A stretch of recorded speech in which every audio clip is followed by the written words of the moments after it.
Quaid Azam Part 205. Well, they believe that they should start with a federated British India. The states could be admitted provided their representatives were elected on a wider franchise on the basis of popular institutions. Though he did complain with those bitterness that Linlithgow had been unwise to see Gandhi, as by so doing he had greatly raised the stock of the Congress and thereby set back the prospects of Muslims. Linlithgow let Jinnah do most of the talking at this meeting. For him, this first meeting between them was in the nature of a reconnaissance.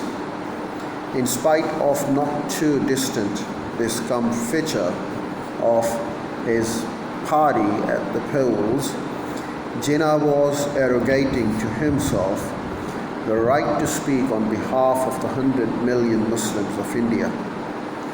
When I say 100 million, I mean that 99% of them are with us, leaving aside some who are traitors, cranks, supermen, or lunatics. My goodness. In the spite of not too distant discomfiture of his party at the polls, Jinnah was arrogating himself the right to speak on behalf of the 100 million Muslims of India. A few weeks later, October 1937, Lucknow session at a Muslim League meeting, Jinnah launched a strong indictment of the Congress for pursuing an exclusively Hindu policy, a policy that would result in chaos, bitterness, communal war, and strengthening of the imperial hold over India. The Muslims, said Jinnah, could expect neither justice nor fair play under Congress government, and no settlement between them, League and the Congress, was possible. At the same time, Sikandar Hayat Khan made what Linlithgow called a surprising and important move.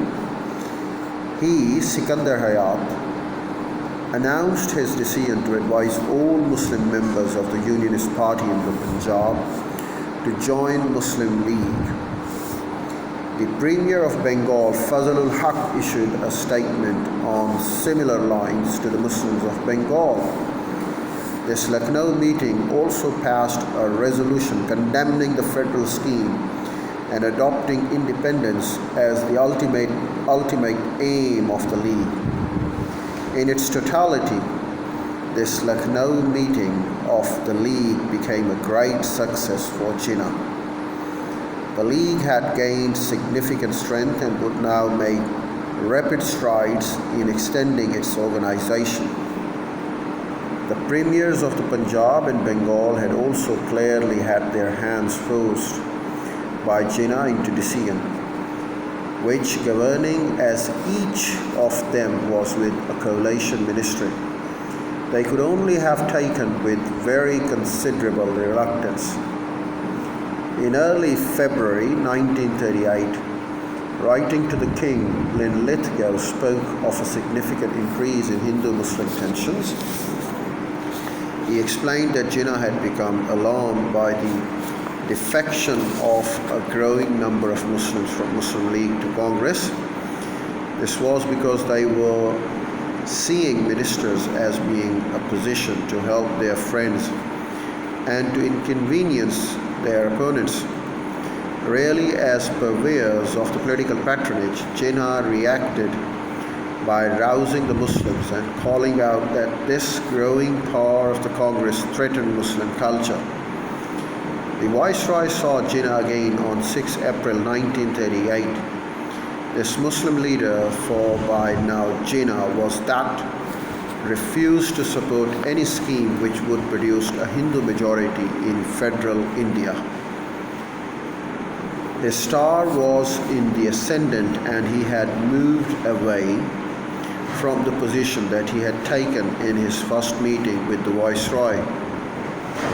His organization of the Muslim League had brought about a marked stiffening of the communal attitudes, even in a province ordinarily so remote from communal disputes as Madras.